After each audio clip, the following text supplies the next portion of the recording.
right there. Where's he at right now, man? I swear. We good. We wondering what happened to Chingy live on the Reckoning podcast, baby. Welcome. Yeah. This is the start of episode 7. Well, actually, this is episode 7, man. We got Apecks in the building, baby. Apecks still won, you know what I'm saying? Representing that Maryland.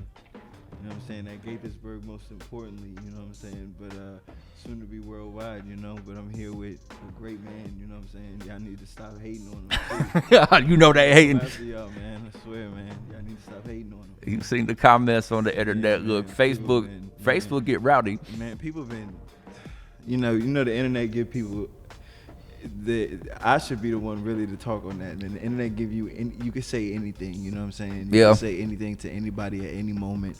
And it might not even pertain to you, you know what I'm saying? But, you know what I mean? The best thing to do is take that energy that they throwing at you that's negative and use it for something positive, because they wasting their energy. Mm-hmm. You know what I'm saying? While you're just cooling. You know, I was talking to one of the guests a few weeks ago, and I was like, how do you deal with haters and negative energy? And they're like, basically said all press is good press. If they talking about you, they're still watching your shit and taking in your content. So it's money in your pocket at the end of the day for them to even be talking about you. You don't need to listen to that. That's game, man. That's game, man. Look, keep my name in your fucking mouth. Keep the name circulating, good or bad. You know what I'm saying? Just keep it circulating. Same goes for me, you know what I'm saying? Because we're not perfect, you know? We get so caught up in life and trying to be perfect that it's like, it's impossible. Like, you cannot be perfect. Like, and we have to be constantly reminded. I remind myself of that every day, because our past can come back and haunt us, you know what I'm saying? Yeah. At any moment. And the best way to roll off that is just to be accountable, wear it on the sleeve, and tell somebody else, so that if they have that, or that event is coming up in their life, that they know how to swerve it. Right. When you didn't know how to swerve that problem, you got hit by it. You know what I'm saying? That's really what it's about. It's not about dwelling on the negative, because, you know, a negative gonna come. It comes with positive. Without there would be no positive without negative. And there's also neutral, which people don't talk about. But so you spoken as if somebody has dealt with haters perhaps and negative energy. And I guess we are jumping out of order, Apecks, because I'm asking you a random question. Who are the haters in your life? I'm not saying point them out unless you want to. Okay. But more so, what has that energy represented? What has hating meant to you? How have people hated on you? A lot of people have hated on me secretly. Secretly? Know? Yeah, but it's like, it's kind of like graffiti. Like, it's not, when you're going through the streets, you might not see it, but it's there. You know what I'm saying? Like, that's how it feels. That's how it's always felt for me with haters. Like, it's never been, and you know, I hope it doesn't elevate to anything, but, you know, being prepared for whatever this life throws at you, you know, you have to be ready to protect what you love, you know, like, and my gift as bringing music, I feel like I have to protect that, you know what I'm saying? I can't just, that's like somebody saying, oh, here's $1 million, and, you know, me thinking that people aren't about to come for that. Like, people are going to come for that, you know what I'm saying? Right. Like, not in no kill 'em type shit, but they're going to come for you asking for money, and then you're going to have to find ways to curb that, or just keep your mouth shut and not say anything, you know what I'm saying? I got you. But yeah, what was the question again? The question is, lost the question. Hey, we going to find our way down the path. I was saying, when it comes to haters, negative energy, how have you been hated on when it comes to music, and how have you dealt with that? Well, musically, a lot of people would not tell you that you have the best, you have potential in the beginning. They won't tell you that. Like, I don't know what it is. I've always wondered what it was, because as I got further into rapping and went through traumatic events like being homeless and for 3 years and sleeping in a tent in the woods and, you know what I'm saying, really gritty shit that people would have broke under, you know what I'm saying? Like, that's not easy, you know what I'm saying? And people just never tell you that you have potential. And for me to find it out later, like after my first album came out, people see it now. They see that I'm serious after 11 years. 11 years. And I'm like, so that's how long you've been doing this for, 11 years. Yeah. I guess we should establish for the viewer, I got Apecks 301, hip-hop artist, represent Maryland. He said it himself. I'm just reiterating the fact that this man raps for a living. Yes, that's what he does. Yes. He got a tape out right now, or is it an album? It's an album. He got an album out right now. Album. It's a 10-track album. It's called Cassandra's Son. Yeah. I said there was a Section 80 before the Good Kid, Mad City. Yes. There's y'all gotta hear it, man. I got to shout it out. It's called Demons. Yeah. Apecks 301 as APECKS 301. All right, bet. Look it up. Listen to it, man. This man's really spitting. But in terms of your most recent project, what you got out right now, as I said, the title is Cassandra's Son. I'm wondering, who is Cassandra? I mean, your mother, I assume. I mean, you are her son, after all. Yeah. But my biological mom. Who is Cassandra, man? Tell me about her.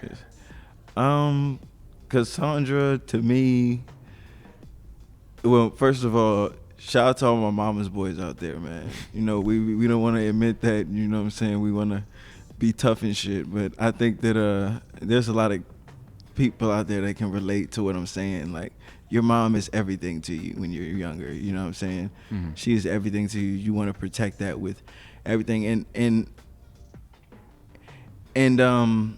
you know, not having her around at a young age, you know what I'm saying? Like 13 is when she passed on me. Mm-hmm. Well, she actually transitioned. I don't want to say passed because, you know, it seems like it gives negative connotation to what happened, you know what I'm saying? I don't want that to happen.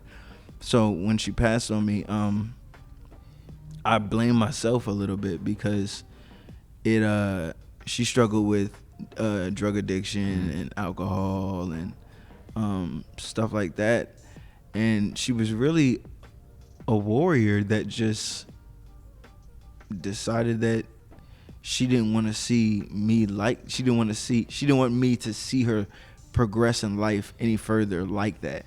Right. And her addictions had become greater than her, you know what I'm saying? Mm-hmm. So the only way for her to ease that pain at the time, she thought for herself, was to take her own life, and that's what she did. And so the whole album is just it's an ode to my mom, you know what I'm saying? Yeah. That's why it's minimal cuss words, and she don't want to hear you talk like that. Yeah, it's minimal cuss words. I noticed that. And it's less like the subject matter is easy on the ear. Everything is easy on the ear on that album. And the soulfulness on the album comes from my mom coming home and playing oldies, you know what I'm saying? And her put me on the Prince and Michael Jackson, and her putting me on to Smokey Robinson, and all these groups that just had so much, like, man, they had so much swag, man. They had so much like, and I don't mean that as far as the way they dress, because some of them dress crazy as shit. You ain't dressed like that. But you want to dress like Prince? Yeah. But Prince was himself. You can't knock him for being himself. Yeah. But yeah, Cassandra was my mom, and that's what the album's about. It's about your mother, ode to your mother. You lost her at a young age. Mm-hmm. Sound like there was some trauma growing up. Yeah, definitely. Was she a single parent? I know you have a... Yeah, she was. Okay. Did you know your father? Yeah. Mm-hmm. And he also passed away. Yep. How old were you when that happened? I was 8 years old. So your dad goes first. Yep. And then your mom at the age of 13. Mm-hmm. And then my aunt at 17. Which is crazy. Who took you in after you lost your mother? One of the people that took me in was my adopted mother. Her name's Selena Keller. Yeah. And she raised me from 13 to 18. You was adopted at the age of 13? I was adopted at 18. At 18? Mm-hmm. Damn. Or it might have been 17, you know. All right, so you told me offline. Might something like that. It don't matter. It don't matter nothing. But you had told me offline that, or actually in one of the tracks you mentioned having 7 sisters. Yeah. That's a lot of siblings, one, but you the only boy out of 8 kids. That's crazy, man. Did they get adopted along with you? No. See, when I say 8, I mean when I say 7, I mean there is 2 on my mom's side, and then there's 2 on my dad's side, and then there's adoptive like there's 2 that I'm adopted by. There's 2 a part of the family I'm adopted by. I got you. So that makes 6, and then there's also another sister who I have not seen. Shout out to Alvina. I love you. Shout out Alvina. Y'all heard that? Yeah, Alvina. And then there's another one that I don't even know where she's at right now. But, you know, there's 8. There's 8. So, I mean, it's scattered around, but it's not all immediate family. You know what I'm saying? It's majority of it is immediate family, though. Like the first 4 of them, they're like immediate family. So you got many sisters across different and my cousins households. are like, my cousins are like, I go down the street and people are like, yo, cuzzo, and I look at them and I'm like, I don't even know who this is. I said, I don't even know you, bro. Yeah, exactly. Like, that's ever since you've been on. It's love, though. It's still love, though. It's still love. You know what I'm saying? I appreciate any love from anybody that's positive. You know what I'm saying? Like, that's cool, man. So that happens a lot. People just be shouting you out on the street. No. Apecks. No. I mean, but no, I did actually. There was actually an event that happened 2 months ago that was actually kind of crazy. I was working on a single from this album coming up called Born Ready. Born Ready. Yeah, I was working on that, and I was walking down the street. I went to my godmother's house, and I was walking down the street to get a bite to eat. I just wanted to go down the street to get something to eat from the 7-Eleven that happened to be on, where the church is. You know where that church is that you always hear the bell ring next to the IHOP. Okay. Yeah, so it was over there, and I walked past this dude, and I had my headphones in, and I had my mask on, and I walked past him, and he walked past me, and he was like, yo, what's up, Apecks? And it shocked me, because I was like, I had never seen him before, ever. Yeah. And I was like, the only way that dude probably knows me is from my music. Yeah. Because he didn't even call me David. Mostly people that see me call me David, you know what I'm saying? So that was wild that you brought that up. I just had to bring that up. But anything is possible, man. You never know when people can acknowledge you for the things that you do.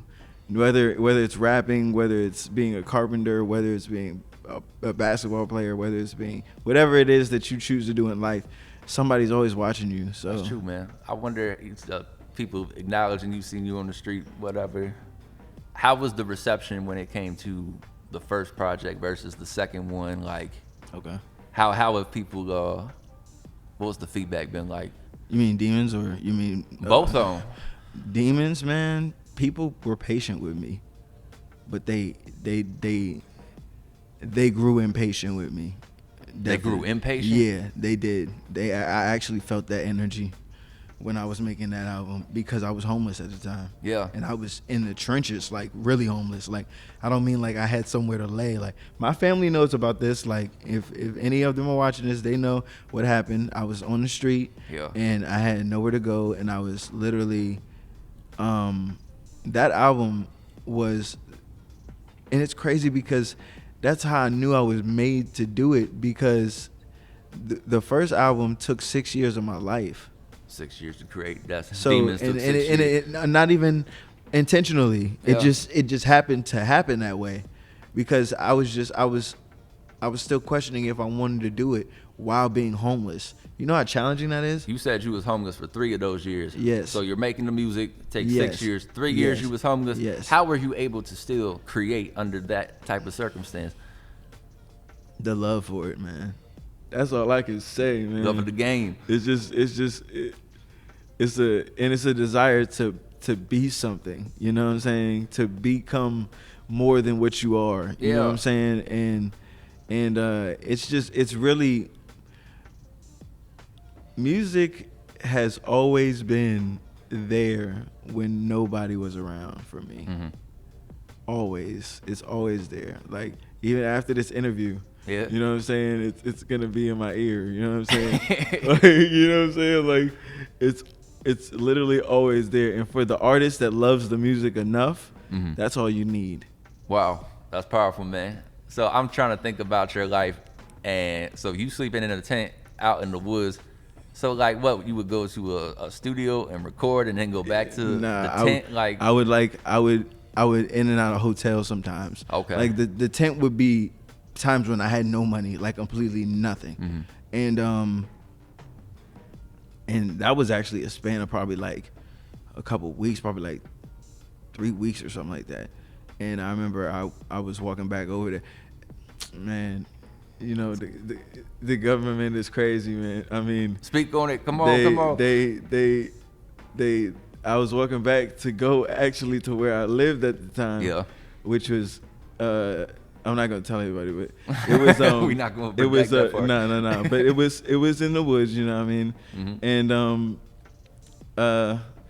I was walking back there and I saw these people like taking my tent down, you know what I'm saying?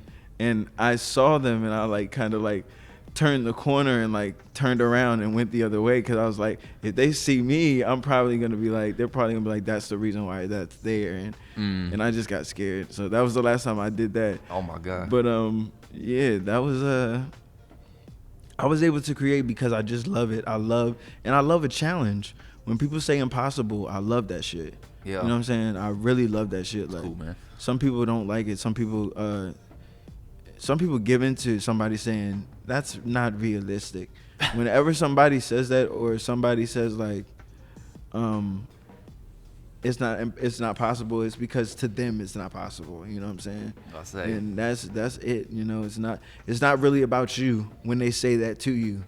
You know what I'm saying? It's about themselves. Yeah, it's about themselves. It's not about, it has nothing to do with you.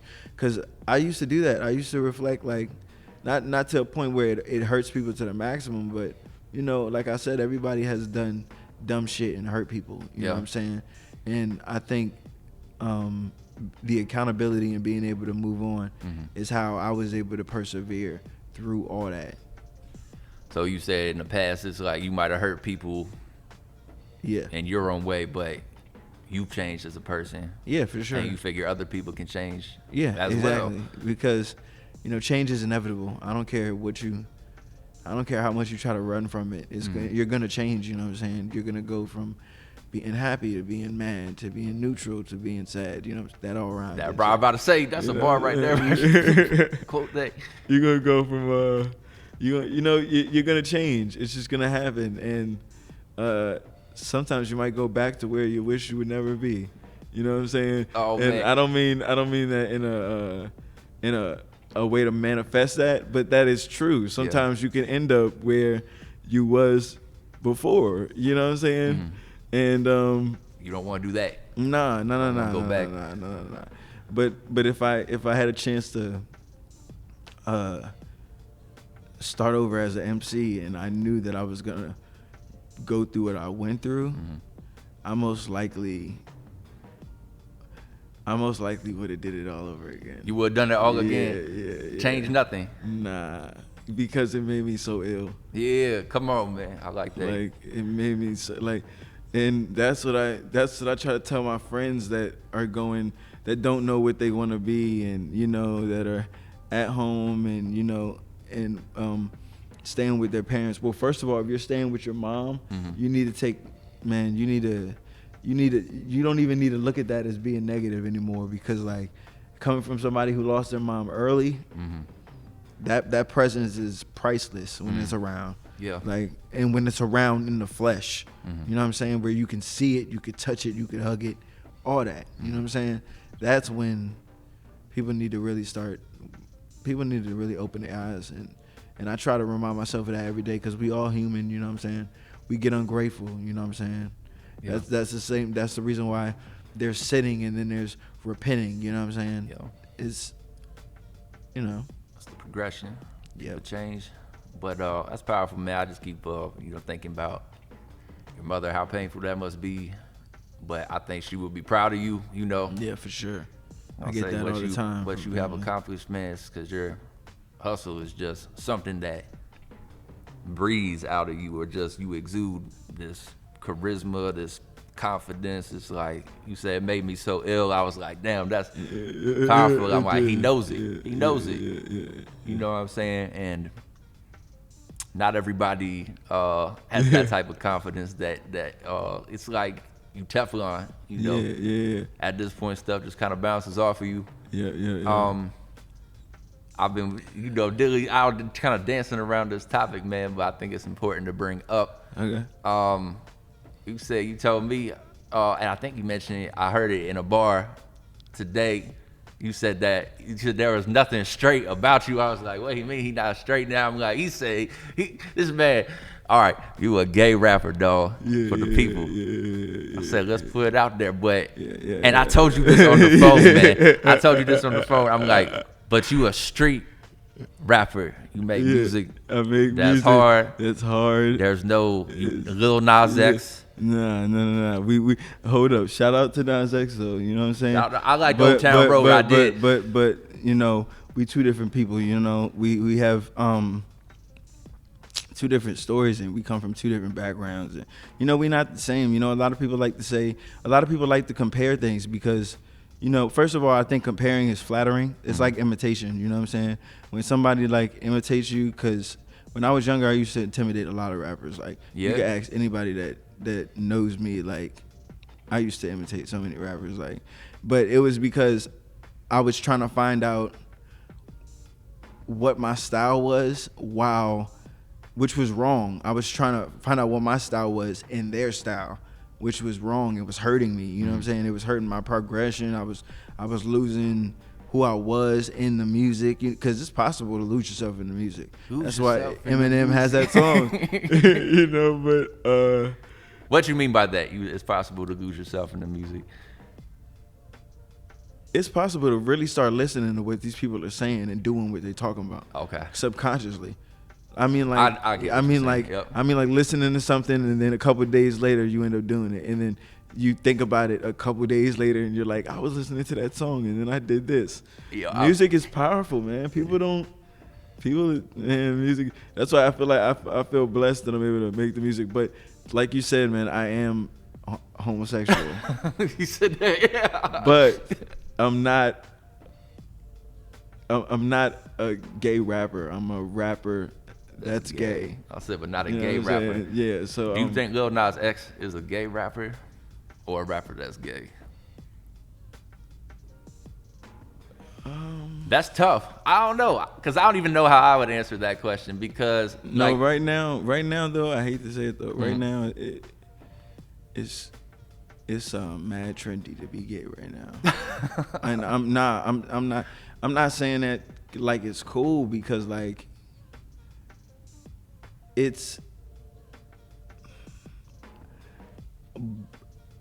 I didn't know that. I had no idea that I was actually gay until I was like 13. For real? Yeah. So like, it takes years for you to know that. I didn't find out when I was 6 years old. I didn't find out when I was 8 years old. I didn't find out when I was, well, 13. That's like, puberty. I guess you coming to age. It's like your hormones start happening. You understand? Like, attraction. Yeah. And I'm just saying that. I don't know. Nas X, man. Nas X, he got it's like a whole different, a lot of his music has to do with sexuality. Yeah, it's like but Prince did that as well. Yeah, Prince did that as well. So I don't understand Prince what was fucking everybody. And I don't understand what the hoopla was about. So people are like losing it that he's like doing what he's doing, but I'm like, he's just having fun right now at this point. He's just doing whatever he wants. Like when he posted that picture of himself, I don't even want to say it. I know what you're talking about. But yeah, like that Photoshop picture of himself, like he's just toying with y'all now. You know what I'm saying? It's cool. It's cool to him. You know what I'm saying? I'll say. But yeah, it has been a struggle though. Hip hop has not been nice to me at all. hip hop has not been welcoming to me. I really got to prove my shit. I wanted to ask you that, like, because, you know, kind of the way you rap, he sound like Common. He sound like, you know, somebody from the 90s, but I told you yesterday you like 90s, but not like beating you over the head that this is the 1990s, the greatest era. It's like, but you have taken something from that and you ran with it and you created something that was modern, something that was, you know, uniquely yours. Because I say, like you said, nothing straight about me. I'm a gay rapper, but you're a rapper that's gay, not a gay rapper. And I think that's an important distinction because, like I said, like music is like street music. Yeah, my sexuality is simply my sexuality. Like, I'm telling you as a listener right now that you're rarely gonna hear that in my music. You know what I'm saying? Because so you don't talk about it. Nah, because I'm not gonna do it. Actually, never say never, because I might do a song like where I'm talking about somebody being bullied for being that way, or you know what I mean. I might do a song about that. I never know. Something might happen to somebody around me that I know, and I might be triggered to do a song like that. So, basically, I'm losing my train of thought, man. Nah, man, because I was just thinking, I wanted to be sensitive about the topic, but also definitely put it out there because it's like, you mentioned the stigma and people, you know, automatically making a judgment. Yeah, it's completely over for some people. Right. Bro, I swear to God, it's a double negative for some people. Like, to rap and be gay, bro, it's over with. Like, certain people are just like, I do not fuck with you at all, and it's fucked up. But it's a lot. This is what we live in. You know what I'm saying? But it makes warriors, yo. That's what I'm saying. And you got like the stereotype is, it's you know, effeminate, but you are somebody that's very masculine. It's like you got an edge to you. It's like, I just do the serious. You know what I'm saying? It's like he got the glizzy on him right now. He brought the biggest gun to the knife fight. I seen it. Like, I'm just playing. You would give me in trouble, man. You playing? He on papers. But I was just saying, man, I wanted to, I don't know, I appreciate you allowing me to bring that up, man, because it's, I don't know, I think like I told you on the phone, I think it's an interesting aspect of your identity. People's going to have more respect for you when they hear that. And like I said, the music is hard. It speaks for itself, man. Yeah. And that's what I want to overshine everything. You know what I'm saying? That's what it's really about, because I don't make music. When I first started, I started to make music for myself. You know what I'm saying? That was simply me venting and getting outraged, and even if it wasn't an angry rap, the energy that went into it. Like, I wasn't writing tracks like one of my favorite tracks by Eminem, but he probably doesn't like it anymore. Which one? Kim. Oh my God, Kim is a brutal record. I like that because of the emotion in the record. The emotion in that record is like, all right, for the viewers that's listening that don't know Kim by Eminem, basically it's like 12 minutes long, isn't it? Yeah. All right. No. It's like 8 minutes. It's a long ass song, but it's just brutal. Every second of that song, he finds his wife and then he kills the husband and the son, and then shit is like, rides out to the country and then kills his wife. And it's all through rhyming. Like, that's what I'm talking about. How powerful music is. Like, imagine if that was just that would even sound good if it was just an acapella. Right. It's a well crafted song. Exactly. But it has a chorus in it, which is genius. Which is genius. How do you like? M's a genius, man. So you fuck with Eminem. Eminem's a genius. Who are some of your other influences, music wise? Like, who did you look up to as a young man? Well, it started as with Pac, for real. Yeah. It started with Tupac because my mom was heavy on Tupac. Like, she loved Tupac from his interviews, from the way he carried himself. Tupac was like everything to my mom, alongside Michael Jackson, who was everything to my mom too. Interesting. So, like, me being a mama's boy, I'm a gravitate to things my mom likes. You know what I'm saying? If she's playing a lot of Marvin Gaye, you know what I'm saying? I'm gonna I'm gonna gravitate to that because I'm like, she likes it, so I'm going. Even though like, and people think, man, it's crazy because people automatically think that you have no respect for women at all when you're gay. And I know that because I felt that, you know what I'm saying? Like, because you're gay, you have no respect for like, women. Yeah, it's like, it's almost like they don't expect for you to open the door for them. They don't expect for you to, Interesting. they don't expect for you to compliment them on how they look. They don't expect for you to do that shit. So when you do it, it's weird. And I felt that, you know, real people know what I'm talking about. Like, they know what I'm talking about. That feeling when you're just like, it's out of place. Like, you feel like you did something wrong, but you know you're doing something right. Yeah.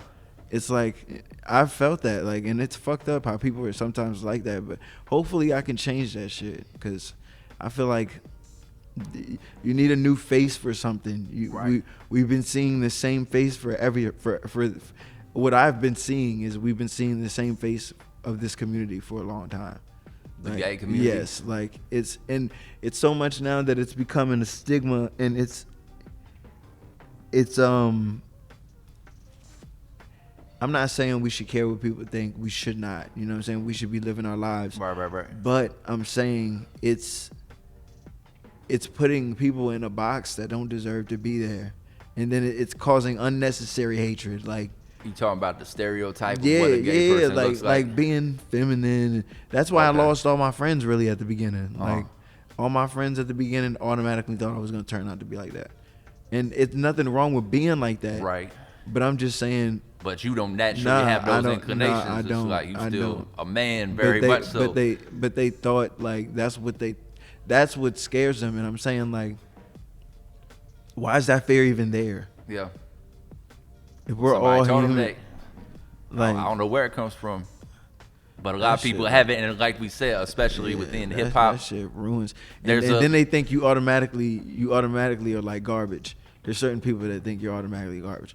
Well, being a rapper and being gay, like, they want you to prove it automatically. Like, I was like, man, my come story. That's why I told you at the beginning with the ciphers in high school. Man, I had to really throw it down. Like, I couldn't come with no whack. So you was out of the closet at that point by the time you get to high school? I wasn't. Okay. I wasn't. And so and that's why, and that's one thing also I want to commend people on is the kids that are in high school that are out, because I didn't go through that. You know what I'm saying? I knew what the game was, and I knew me going through that would make it way more harder for me. Yeah, I bet it would. To be where I'm at today. Uh-huh. So I'd rather get through high school and then let everybody know as soon as I'm out.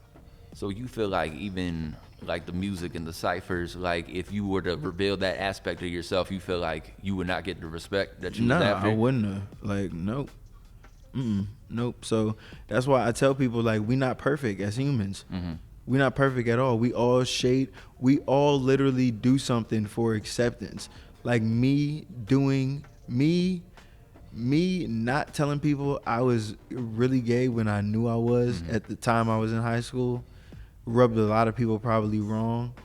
But I realized that I had to do what was best for me, because that's not the only time I've been in that situation where I had to, like, tuck away my sexuality. And I know people know, the people that are like me, they know what I'm talking about when you got to tuck that shit away, because what the world gonna think of you and shit, like what people really gonna feel about you, especially in the eyes of my own people. You know what I'm saying? Like, I feel like they treat me the harshest. You know what I'm saying? Is that right? Yeah, they treat me the harshest. Like, they not all of them, but I've ran into quite a few that, you know, it's no tolerance, no acceptance or love, like, at all. And once they find out too, and it's subtly too, it's never like and I pray it's never getting to this, because, you know, I don't know how I would react to it, but it's never like immediately in my face. Like, it's never like, I don't fuck with you because you're gay. Yeah. It's more like they move a little different. Yeah, it's more like, okay, I know, I'm gonna just distance myself, and then distance a little bit more, and then eventually we're not even gonna talk anymore. You start to see the pattern. You know what I'm saying? They like, slowly stop fucking with you. Yeah. So, and I've learned to move accordingly when that happens. Right. I don't take that personally because they don't know me. I don't take that personally. Right. These people don't know. They don't really know me, because if they really did, they wouldn't be acting like that. When you did, when you did come out the closet or made that aspect of yourself more commonly known to people, was it people that was fucking with you that said, like, people you had known for a long time? Yeah. That's a shame, man. Yeah. That's a shame. Yeah. Say. It was a quite few that stuck around, but you could feel it in the air when you would talk to them, or when I would talk to them, or when I would like hit them up, they'd be like, and it's just everything gets weird, and I don't know why society is like this, but I feel like it's my duty to at least contribute to a change in how it's viewed. Yeah. Because the way it's getting viewed right now, with all the antics and the bullshit that people are doing right now, Boot gang, it just make your money, man, for real. Like I commend anybody that's making their money or trying to make their money any way they can. I don't give a how you do it. You know what I'm saying? Just don't be out here killing people. You know what I'm saying? Just don't get it how you live it. Get it how you live it. But I just want to change that. I really want to contribute to that change, and I think I can. I think I got the. If not, I got the potential. Man, you got something. I just say. I mean, for the listener to know, man, I've said multiple times now. Like, having met this dude, just like, not that long ago. It's like the first time I heard him talk, I was like, this dude has like thunder in his spirit. I said, just the hunger, and it's like on another level. You know what I'm saying? It's just, when you meet him in person, there's just something very impressive about his whole character, swag, just style. There's I don't know, there's something different about you, man, and it's a powerful thing to be in the presence of. So it's an honor to not only to have you on the pod, but to for you to be fucking with me in this way, man. It's I'm thinking about your past, and the things that have brought you to this point. It seems like you have been rejected, and people have, and this is kind of what I was trying to ask earlier. You've mentioned how those people have influenced you, what that impact has been on your life. I'm wondering if there was anybody that was particularly positive or supportive of not only what you were doing creatively, but also, every aspect of your identity. My godmother, Yeah. Mary Jo LaFrance, she took me in when I was on the streets and living in a tent in the woods, man. She took me in, allowed me to live in her house for 6 months. Wow. And during those 6 months, you know what I did? I honed that Demons album. Oh, for real. So that's house, how you recorded it. Yeah, all right. Yeah. So we got to it. I was trying to put two and two together. Apecks. I honed that Demons album. Got that Demons album done, and she really saved my life. Like, that lady is. That's amazing. Yes, that lady is. She's everything to me. I die for that lady. So. That's awesome, man. Shout out to your godmother. There's a couple other people too. There's I got this friend named Dana. Mm-hmm. He's like this stocky Asian guy. Shout out. He's like mad cool. You don't know how to say his name, do you? No, say it. It's Tana. Oh, I said Donna. Yeah, Donda. It's Thana. Tana. Yeah. Okay. Yeah. So I got he's it. cool, and when I was homeless on the streets, I went through a lot of hospitalizations and suicidal ideations, and because when you're on the street, man, stability. People don't understand how crazy stability is, bro. When you do not have stability, it weighs on you daily, every day. Where am I gonna be at? It just, and it's impossible. No matter how high you get, no matter how drunk you get, it's gonna be there. Still on the street. Yeah, exactly. And it's and that's really when habits formed for me. Mm-hmm. But if they formed, I noticed that they formed later. Not late, but later. Because luckily to me, everything that I used to do is completely out of my life. You know what I'm saying? Like the first guy I ever met was a meth dealer, which is crazy. And yeah, exactly. And that's big in the gay community. You know what I'm saying? Is that right? Yeah. That's like big shit. Like I didn't know that. Yeah, it's big. Like it's huge. Like it's. I mean, you quote me if I'm wrong. Y'all can look this up, man, if y'all want to, man, to fact check me or wherever y'all see me, y'all can fact check me. But I think, man, that's a real toxic to our community, man. Methamphetamine. Yeah, I think that's fucking everybody up. You man. know, I used to be a case manager for people that was going through homelessness, and I knew these two gay dudes. They was in a relationship, and they was really big into meth, and it was like, oh man, we got to go to DC find Tina, and they had the wildest like hallucinations, saying, oh, I cussed out all of Northwest DC at the same time, and they said the police, they're following me in my personal detail, and that helicopters is watching them. Like, I guess they just didn't sleep. But you know, that's interesting, because I thought that was just unique to them, but you're saying it's something that's widespread in the community. Yeah, because and it's scarier when it's presented to you and it looks normal. Yeah. You know what I'm saying? He looked normal. He was just like the normal type of person, or you know, fuck the him, he or she, or whatever it was. You know what I'm saying? Like, really, I'm saying, like, it really hurts when it comes from a place where you're not expecting it. You know what I'm saying? Because it's real toxic, man. It's the same thing. Like, I was put in the system, so I know about the medication and the therapy and the case managers, and you know what I'm saying. I'm not gonna go deep into it because that's not my field, and that's not what I'm here to my do. Field. Yeah, we can go into it. Say what you say, man. We can even talk about it. The case managers, and you know, the switching around of from family to family, then the group home, to a family, like. That shit. You went through that? Yeah, that shit'll fuck you up. Like all that moving around, like, and I'm waiting for the day that truly comes out of my music. It hasn't fully come out yet. I don't know what's gonna like bring that out, but you know, I really hope that I can make some music that can talk about that too, because there's kids in the system right now going through what I went through, and they don't have a gift to rap. Yeah.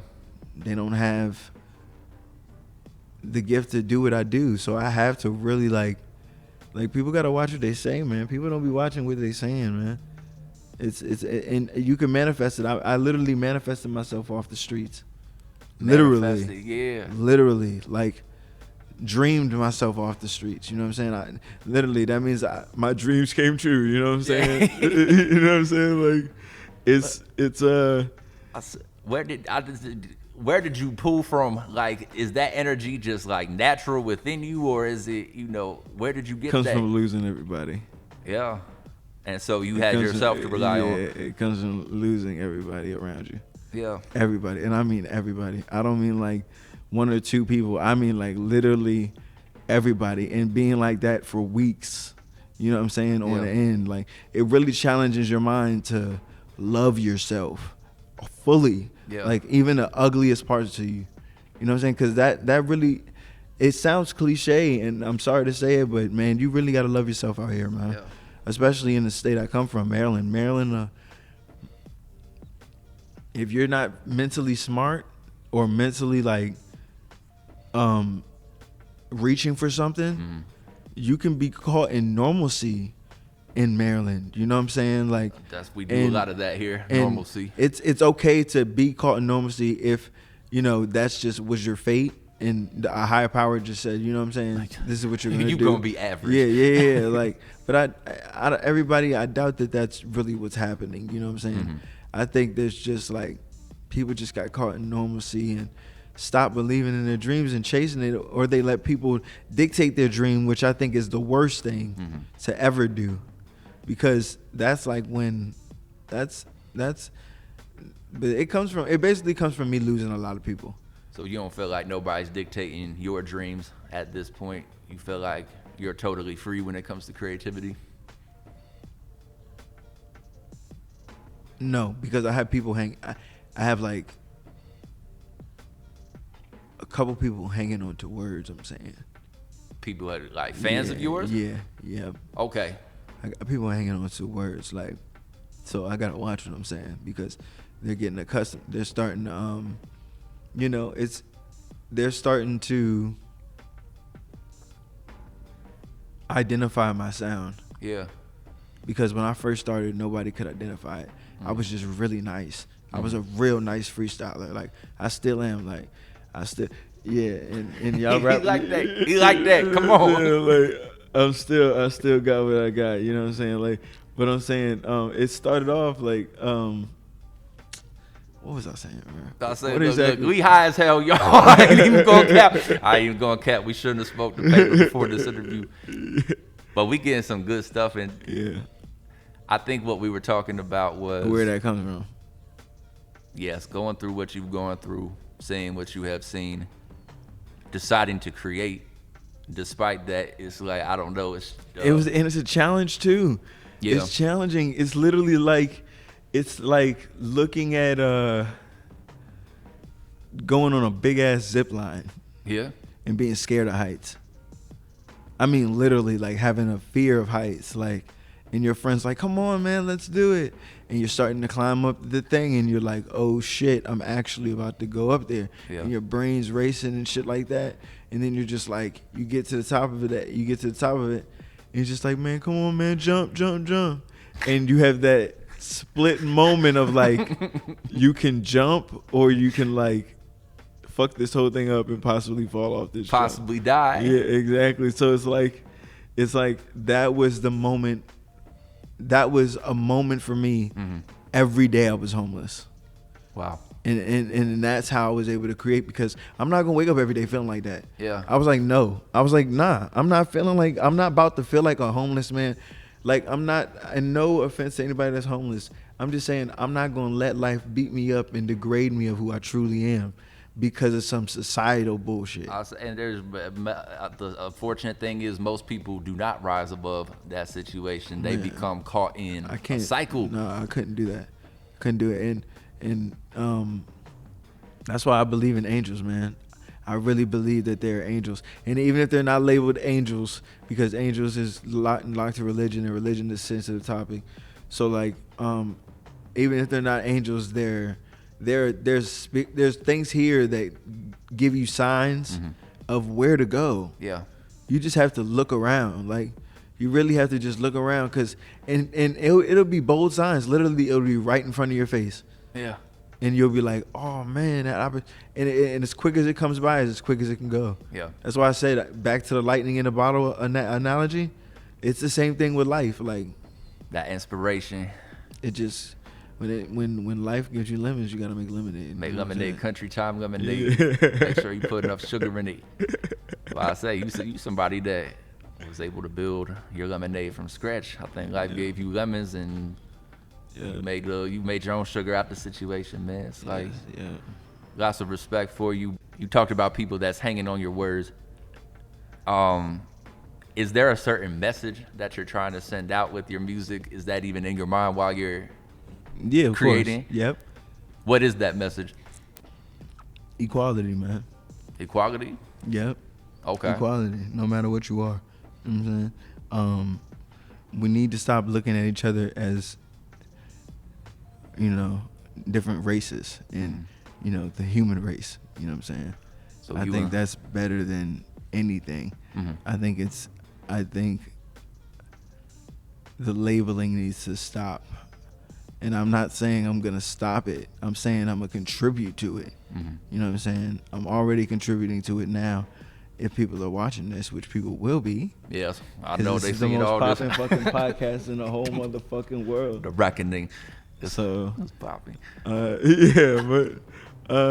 That's my message is basically to be yourself. Mm-hmm. Do everything, even through the ugly things, and wear it on your sleeves. You know what I'm saying? Like, if you fucked up and lied to your girlfriend, you know what I'm saying, and she dumped you because she found out, wear that shit on the sleeve, bro. That was your fault. Don't don't bury it. Mm-hmm. You know what I'm saying? Don't bury it and act like it never happened. Yeah. Because people do that. You know what I'm saying? And I'm not trying to bury shit.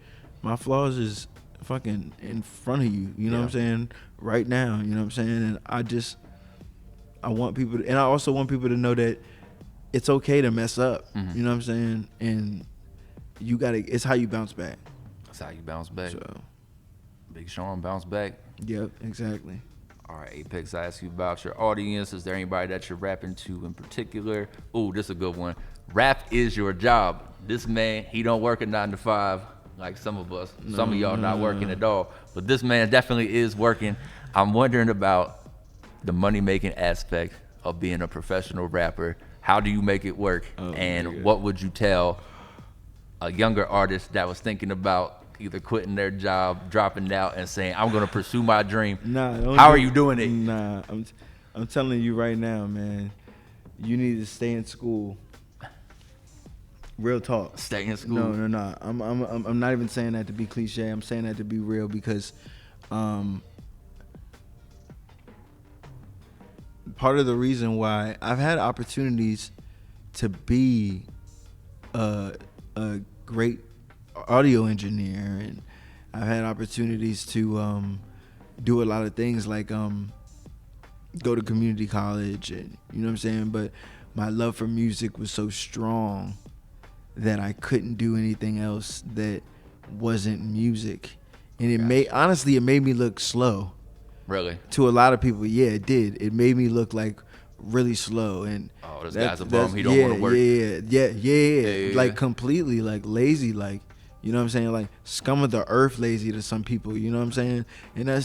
And that's why I tell people, like, yeah, I'm getting the things I'm getting from streaming, but it's not like I'm not balling, you know what I'm saying? Like I'm not like, you surviving. Yeah. I'm surviving, and I'm blessed that I don't have to work. My situation is set up so I don't have to work. Mm-hmm. I can just make music all day. Yeah. And then sell beats. You know what I'm saying? I sell beats. We talking about some business ourselves on the side. I say Apecks is selling beats, y'all. And for not a bad price either. $150 per beat. Yeah. Come on.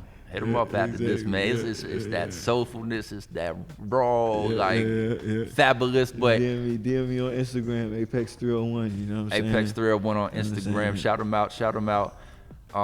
He's making it. How much time we got? You know? I don't know, man. We can keep going. I got more questions. What do you think? Man, let's keep going, man. Come on, because I don't want, because you could tell I was bringing it in for the landing. Yeah. But then I'm like, there's stuff we haven't gotten to, man. To this point, look, we getting into part 3 of the podcast on this episode, man. I feel like we've hit some good topics. We've hit some deep topics. Yep. Appreciate you being transparent up until this point. Put the dog out there. Yeah. Has the game been good to you? Is it all worth it? You said it's been a bitch, man. It's been a bitch. Oh, speak on that. For real, man. Because it's like I said, hip hop is not trying to fucking accept me, and I know that that's not gonna happen. Mm-hmm. All I can do is contribute. I'm not gonna be able to please, because I know there's gonna be rappers that are gonna diss me because I'm gay. I know that's gonna come, you know. Mm-hmm. I know that's gonna come, and I've already prepared for you. So go ahead and do what you're gonna do, because you know what I'm saying. Like, it is what it is. You know what I'm saying. It's just part of what it is. It's a weak point to people. It's a weak spot. You know what I'm saying. It's not man enough. Right. You know what I'm saying. It's. But you show something different. Yeah. So it's. Well, let me ask you this, man. When it comes to the persona that is Apecks, the WWE character aspect of being a performer in hip hop, it's like, what are the aspects of Apecks, the image? The image. What do you see when you think of Apecks? What do I see? I see a lyricist, man. Yeah. I truly see a lyricist. I see a lyricist. I see a poet. and I see a courageous spirit. You know what I'm saying? Yeah. And somebody that don't back down from a challenge, for real. And I think that's a quality anybody needs to survive in this life, because life gonna throw some shit at you, bro. Yeah. Like for real. And the worst thing about it is, the good thing about it is, if I was to have my apartment burned down right now and I was having to live on the street right now, I would attack the homelessness with so much ferocity in my rap shit that I would just like, my music would be so undeniably fire that there would be no reason for anybody to like not want to listen to my shit, because I would have learned from before. You know what I'm saying? Like I'm basically saying I would have approached it with such a newer mentality, because I would have been like, oh shit, here we go. I've been through this before, so let's get this shit out the way. You know what I'm saying? Let's not look at it in a negative aspect at all. You know what I'm saying? Because looking at, sometimes you have to make your own reality. Sometimes you have to do that. That's why they say the imagination is the strongest thing. You know what I'm saying? Like, Eminem is one of the greatest MCs because his imagination is out of this world. He's able to rap about bad shroom trips, and he's purple pills. Yeah, and he's able, and Kendrick Lamar is able to rap about what's that song he did? Which one? Cushion Corinthians, I think. Cushion Corinthians. I don't know. I mean, I know the song, but it's a song where he ends every verse with like people about to do a drive-by or something like that. Oh yeah. That's just like his imagination is, but it's a real life situation.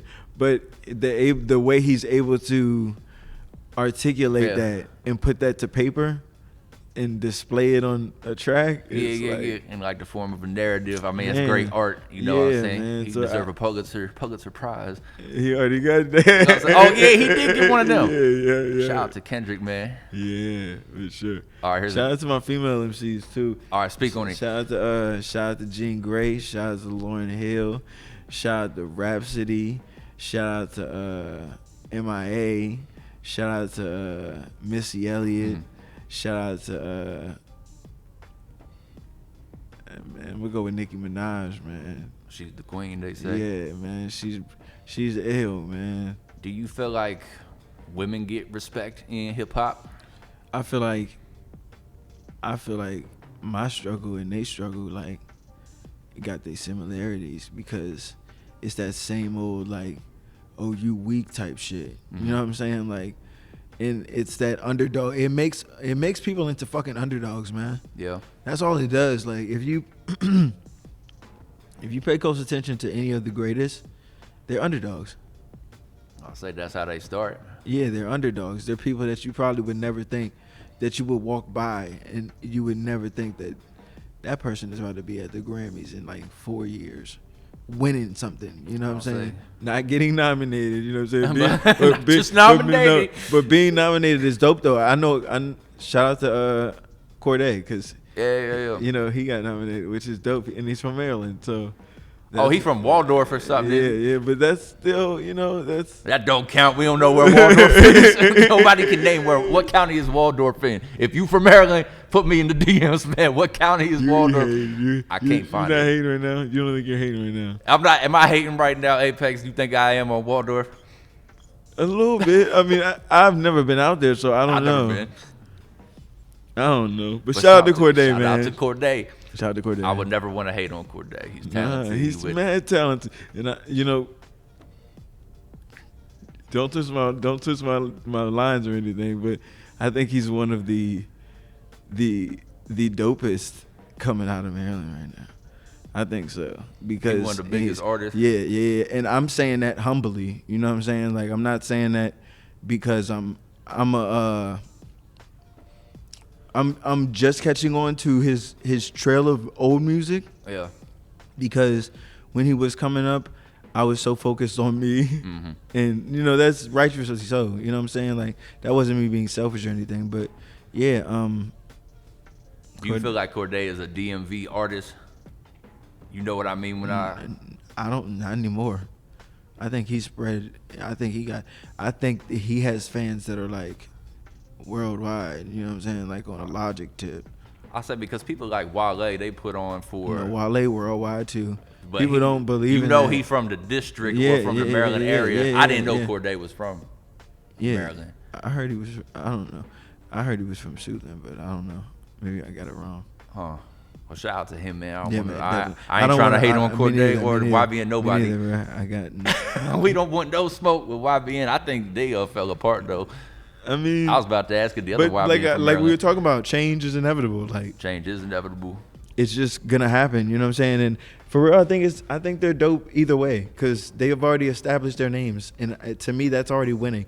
Being young, black, and successful like that, like that's like, and living your dreams at that age. You already won. Like, what do you have nothing to prove. Like, I would just be putting out, I'm just over exaggerating, but I would be putting out songs with me just mumbling on every song. Like, cause I'd be so happy that I just even like, my dreams are made. Like, what do you want from me now? Like, and then it's, I wonder if you were to ever make it to that point, do you feel like you would still keep the hunger? Or would you rap about? Oh hell yeah! Yeah. I would need the hunger because I would lose my mind honestly if I didn't have the hunger.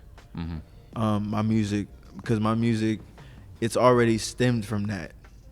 So for me to break, it's like a tree's about to grow and you just snap off the roots, or you just fuck it all up by pouring some toxic shit near the roots and just ripping it up. You know, then you're like, what's the point of even doing it? You know what I'm saying? What's the point of coming in the game? And I'm not saying that people that get in the game and change is wrong, but I'm saying that personally for me, I have to stay true to myself because I know that's my life goal, because I have to emulate that. And if I emulate that in my music and not only emulate, but I am that, people are going to feel, because my whole thing is basically, I said equality. Like, I don't want people to feel alone anymore. You know what I'm saying? Like, I've had situations where I've talked to men that happen to be in situations where they're married and they're out. You know, I mean, not out, they're in the closet. You know what I'm saying? Like, I want to contribute to the fact that there shouldn't really be a negative feeling attached to that anymore. You know what I'm saying? Because like I keep going back to this again and again, dog. We all human. Like, it's no point in getting bent out of shape. You know what I'm saying? Because you didn't come out when you were this age. You know what I'm saying? You should definitely like tell someone though. You know what I'm saying? Because like, holding that in, it'll kill you. You know what I'm saying? Denying yourself to appear like whatever. I don't know. I mean, and so I guess going back, you felt like in high school, you had to put that to the side. No, it wasn't even that. I was still unsure. Okay. And I know even being a little bit unsure, you're not that yet. You know what I'm saying? That's how I knew. If I would have did it, it would have been too early for me too. Not just them. Fuck them. You know what I'm saying? It's not about them. It's about me. And and I don't mean that selfishly, but I mean that as far as I gotta protect who I am and stand on my own too. Like, I love myself. You know what I'm saying? I love myself. Yeah, exactly. Hey. So, but that wasn't the right time. I was unsure. I was dating girls and shit, like doing shit on wasting fucking their time and shit. You know what I'm saying? Leading them on, they heartbroken now. They watching this like, damn, I could have been with a rapper. I could have been in the penthouse. I say, but you dating somebody now? Yeah. You got how long have y'all been together? We going on 9 years. 9 years? Y'all thinking about marriage? It does. No. I'm not gonna. He supports my dream because he knows that was there before he was in the picture.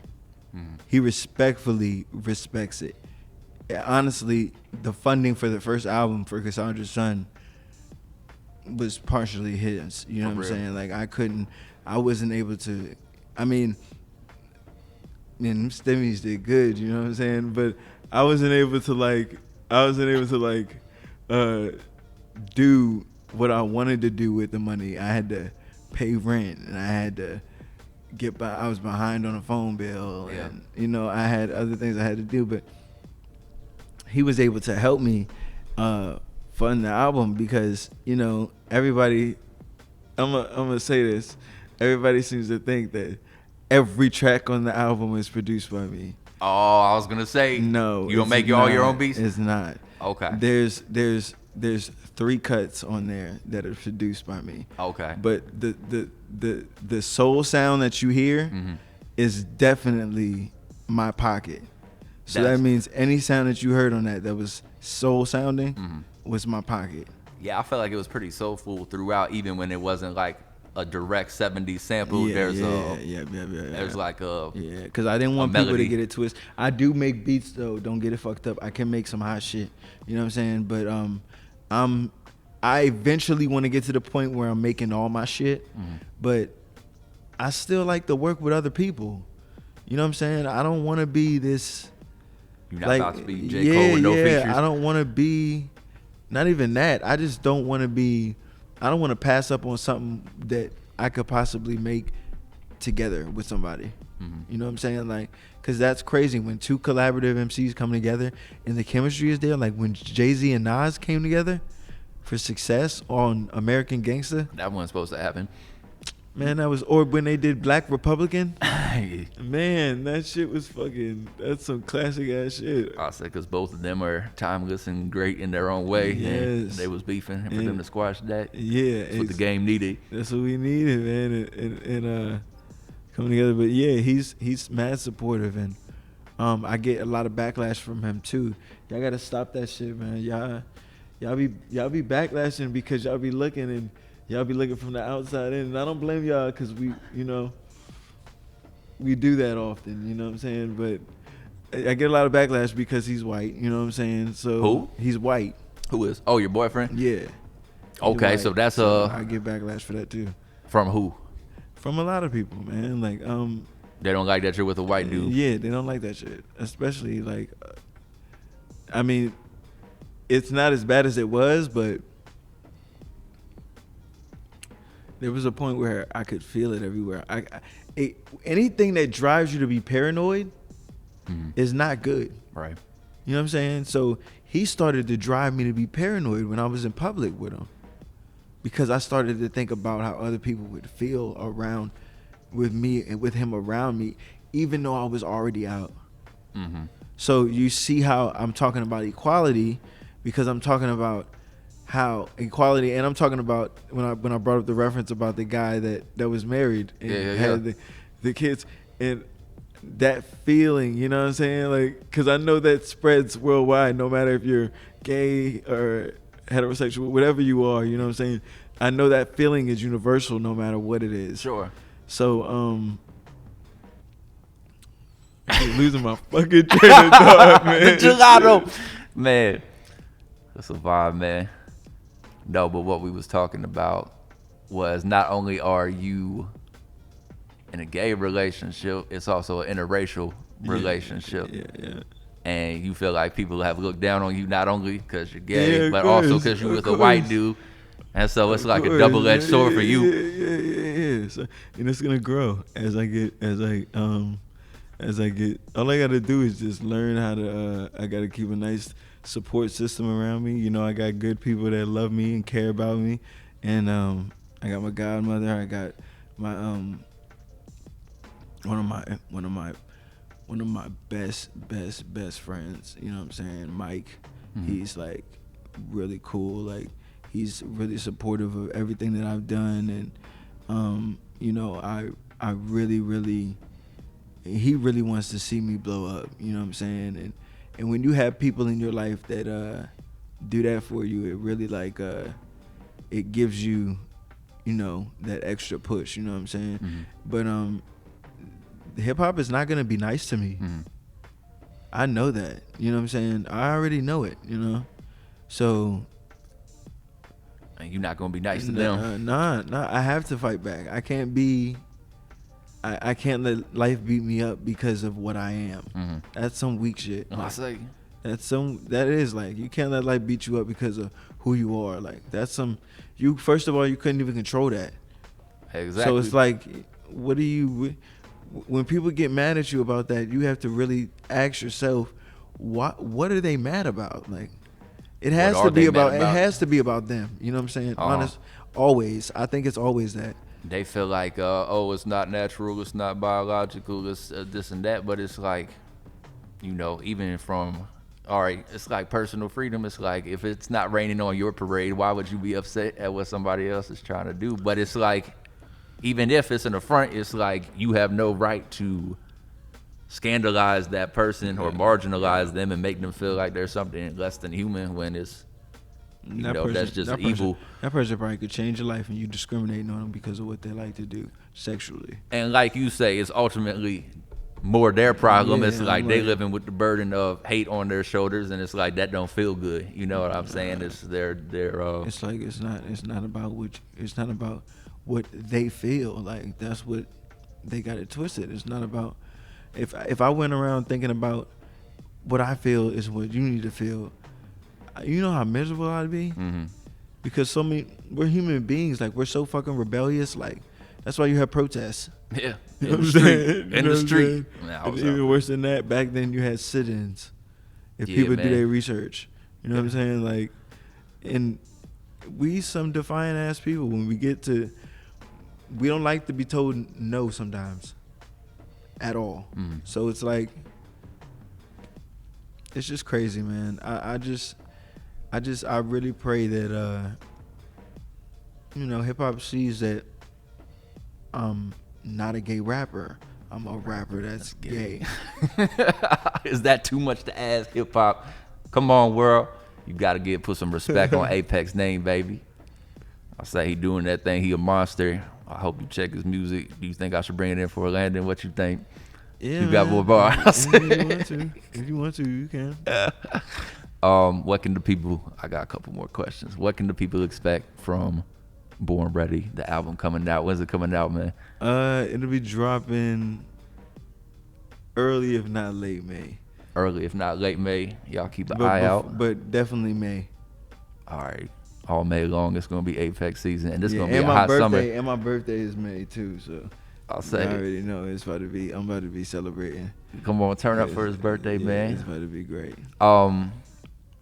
So what else do you have planned creatively for, you know, the immediate term? Like, people should be looking for the album. You got any features, ciphers, whatever? Yeah, I got more visuals that's gonna be coming. Okay. I just dropped the visual for Stress Is Real. Y'all need to check that out. IZ, Stress IZ. Yeah, Stress IZ. Apecks 301, Stress IZ, Real. You know what I'm saying? It's on the gram. Check that shit out, you know. Follow me on the gram. And that, and I want to put out an instrumental tape. Nice. And I want to get one of my albums on vinyl, because I found out where to do it. Where? Silver Spring. They got they pressing vinyls in Silver Spring? They pressing vinyls up there. They pressing vinyls at downtown Silver Spring. All right. Because I used to live in Tacoma. Shout out Tacoma Park, Flower Avenue. Hey. Houston Court. Houston Court, baby. Yeah, like, Houston Court, son. I used to live there, man. And but I feel like a lot of things that start to happen when, like, I started making music happen because, you know, it's fate. You know what I'm saying? Yeah. It's not like I was pushed into producing. We're talking about the instrumental tape. I was put into producing. I'm not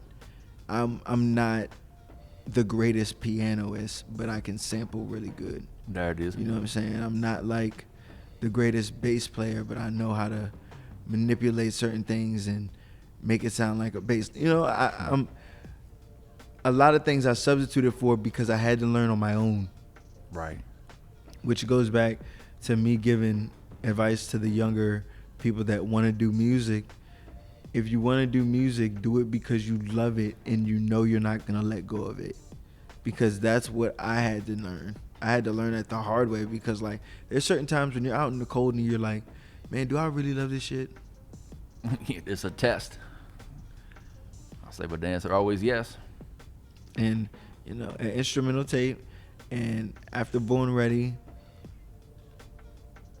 I'm actually thinking about splitting Born Ready. It might be an EP.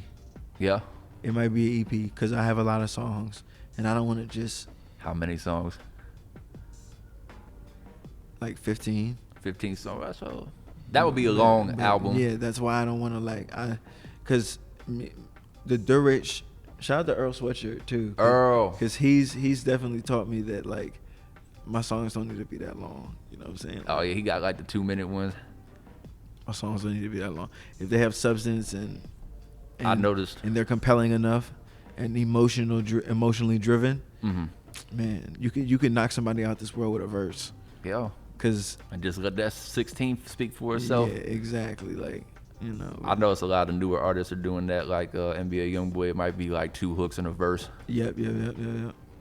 or just do the hook 2 times to end the track, and this the whole song is 2 minutes. Don't tell me it's raining, bro. Huh? Don't tell me it's raining, bro. I don't think so. Is it? I said we see the whole skyline out I behind don't us. think so. Ain't no rain. Nah, the only rain is gonna be raining money soon, bro. It's very back the money truck up, man. Yeah, The man. Reckoning podcast is gonna make it rain all summer long. Apecks, man, it's been a pleasure rocking Alright. with you. All right. It's been a pleasure rocking with you, man. Yeah, man, keep rocking with me. We did the social media shout out. That's what Apecks 301 on Instagram. Yep. Apecks 301 on Instagram. APECKS 301. Okay. That's on the gram, all platforms. Yeah. I said shout out to you, man.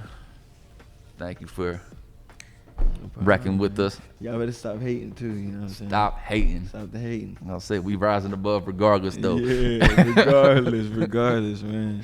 Real All right, talk, man. All right, we out. See y'all next time.